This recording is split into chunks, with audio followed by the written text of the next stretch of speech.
Good morning. This is Kamera again. We're on day number 161, Job chapter 32 through 34. We're talking about Job still. Job, three friends, back and forth. And there's a fourth friend who is clearly younger than the other three. And he allowed the three friends to talk to Job. And he says he listens to every word that Job had to say. Not happy with Job. Totally upset with the three friends because they spent all that time talking, and they basically just made it look like God really didn't have a reason to really strike Job. They didn't convince Job of anything. The reason why he's upset with Job is because he felt like Job disrespected God. And so he says a few things. For instance, I might be the youngest, but you guys are older. That doesn't mean that you are the wisest. I know that wisdom comes from God. Wisdom. Older people usually have wisdom, but that's not always the case. And I might have a little wisdom too, even though I'm younger. But I want to show you the respect to let you go ahead and try to convince Job. Anyway, he wasn't happy with them.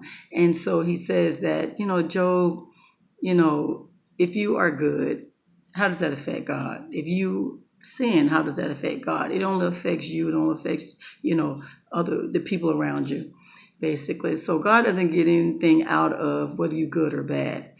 But the thing is, you also say that God doesn't hear. God listens to everyone, and he responds to everyone. And so he wasn't happy about it. Because remember, Job was complaining that God is not listening to me or what have you. And so he says, but he does listen. He responds to us in dreams. He responds us through visions. And he does discipline, and he disciplines in different ways. He'll discipline even, on a sick bed, And so he just gave some examples of those things. And he says if it get to the point where a person is sick unto death, if some person, maybe an angel or another person intercedes for that person, then that person, God listens to them and he defends that person, or he rescues that person, and then they're healed. So I do like the fact that he points out, number one, doesn't matter if you're good or bad. How does that affect God? I mean, what does that do for him? And so that's something to think about. People think that, I go to church now, God should be happy. I serve him, so he should be happy. Or they said, forget God. I'm mad at him, so I'm just going to rebel against him. That's supposed to affect God. It don't affect you. And so I like the fact that he says that. I like the fact that he says that God does answer. And you know what? God does answer. He might not answer when and how you think he should, but he does answer. I've witnessed how he answered. And sometimes it'll be years later, he'll tell me, okay, now I understand why that didn't happen the way I wanted to happen, or why I didn't get what I wanted. Okay, yeah, that would not have been good. Yeah, God, you were smarter than me at that time. You're always smarter than me, though. God is the wisest. He is the smartest. He's the one who created us. He created the earth. And if he mentions that, God is the one who set up the earth. He's the one, if he take away his spirit, everybody going to drop down and die. He take away his breath, everybody going to die. He didn't say it like that, but he did say it, that humanity would cease. And so, yeah. So he says, Job, you said, I am innocent.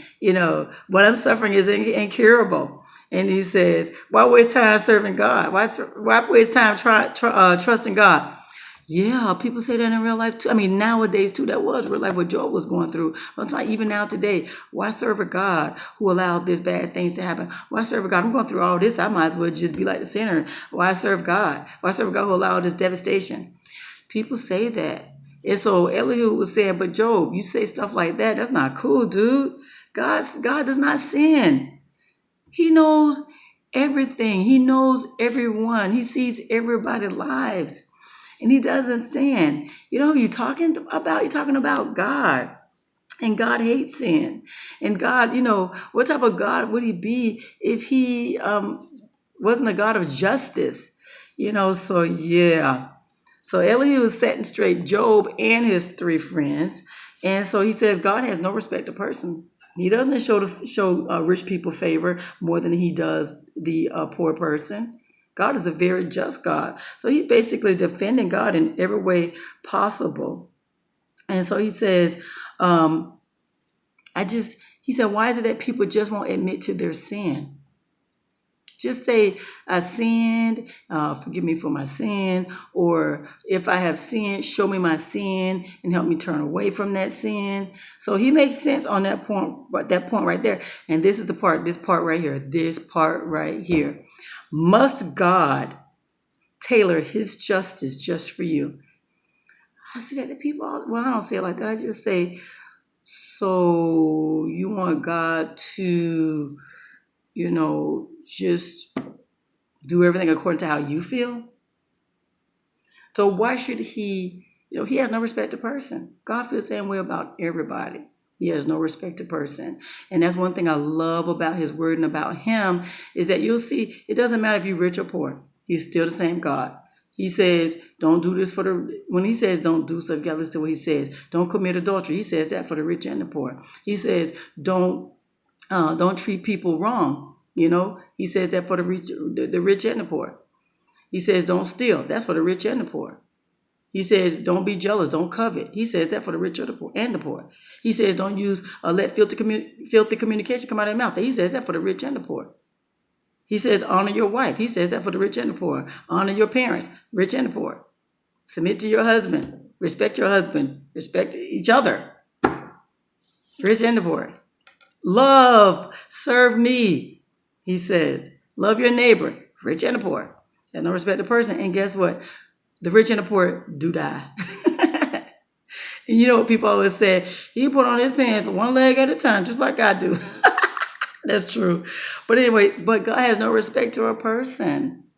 And so, yeah, he doesn't show them more favor than you. The only time people get more favor from God is when they are obedient. When they are obedient to God and they follow his ways and they stay away from wickedness, they do all they can. And when they sin, they repent. David was, to me, the best person to show that. King David, I mean, this dude, everything he did to please God. Even when he was running for his life, he did to please God, except for that issue with Bathsheba and Uriah. Other than that, David did everything he did, even after he was punished and everything. And I said, oh my God. And then Uriah, he was not even a rich man. He was just a warrior. Yeah, God defended him. God avenged him against his one person, the anointed David. So God has no respect to person. The rules apply to everybody. Don't kill, don't steal, don't treat people wrong, that type of thing. Treat everybody with love. Yes, rich and old, treat everybody with love. Yeah, whether you like it or not, God expects that. And you know what? It's not easy. Forgive everybody, even the one who's done everybody wrong. Get this. The one who's murdered, God still wants to forgive them. Doesn't matter. Rich or poor, doesn't matter. And so it's not easy to forgive. It's not easy to love all the time. We have to ask God to help us. Lord, you say anything we ask according to your will, you'll do. So I'm asking you, give me a forgiving heart. Give me joy. Give me peace. Give me love. Teach me how to love that person. He has no respect to a person. I know I went a long ways with that one, right? But it's just that serious. He has no respect to person. And we see that some people seem to be more blessed than us. There's enough blessings to go around, guys. If it's their season, it's their season. And just because the person have a whole lot of stuff don't mean they're blessed. I'm just saying. So he told Job, he said, if I could just paraphrase, I am so disgusted with what you said about God, the things you said. Yeah, he said, you deserve the maximum penalty for the things you accuse God of. He says, they were very wicked, the things you said. Well, when I think back to what Job said, he said that God, he was innocent. God is punishing him. God doesn't like him anymore. I'm paraphrasing again. God let the rich get away, even though he came back and he said he let the wicked get their deserve. God doesn't care about me. Those type of things. Elihu said, you deserve the maximum penalty for the wicked things you said about God. And to add to that, you added rebellion. Rebellion to your sin. He said you had no respect for God. He says, you spoke many angry words against God. He told Job that's what he did to him. Job was suffering. And, I'm going to be honest with you. When I've been angry, frustrated, I'll say frustrated, trusting God and being frustrated. And I can maybe count maybe 2 times ever. And I started working with God in my 20s. I'm going on 50 this year. And so I would say I was angry with God that maybe maybe 3 years after I started to really get to know God. I was angry because I had prayed for something, he didn't come through, and it turned to a bad situation. I was mad at him, and I thought of Job at that point. He ministered to me through Job. Job went through worse than you went through, Kamera. And then most recently, I don't know if I got angry with him last year. It was last year, this year. It was early this year, late last year, I think it was, and maybe a year or two before that, where I was frustrated.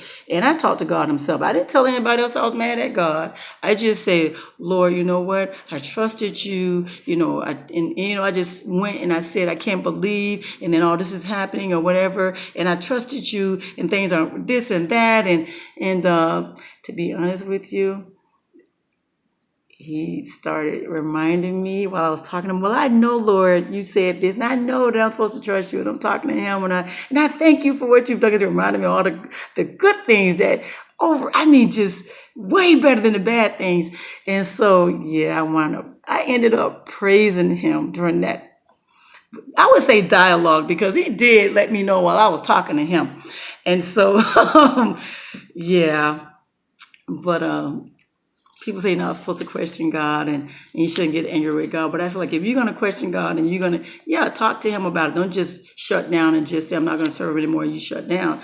No, even if you don't feel that zeal and that joy, talk to him and say, Lord, I'm not feeling joy for you right now. Lord, talk to him.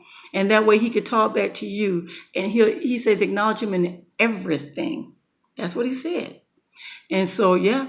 And I just want to please you, Lord, but I need some understanding right now. And guess what, guys? He listens. He really does.